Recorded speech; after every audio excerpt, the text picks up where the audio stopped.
Hello and welcome to HardReset.Info. Today I will show you how to take screenshots in Windows 11. So, to take screenshots in Windows 11 you have to use Snipping tool. To open Snipping tool, press simultaneously Windows key, Shift and S. And this provides us to this new mode, and by the default you have chosen the rectangular mode of taking screenshot. To take screenshot in this mode, just push your left mouse key and choose area of display that you like.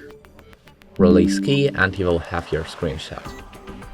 And in another modes of taking screenshot, you can, in the free form mode, you can choose any form, not only rectangular, of your screenshot, and you will make something like this.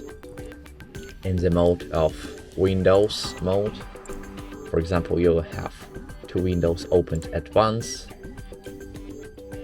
and here in the Windows mode you can choose which window you want to screenshot, and we'll have only this one window.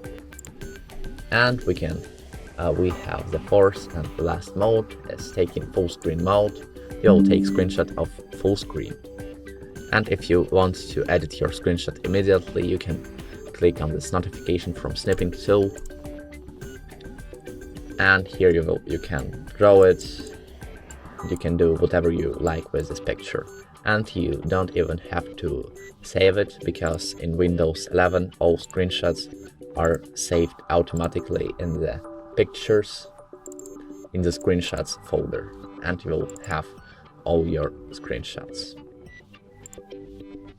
And as you see, it was the last screenshot of full screen. So that's all.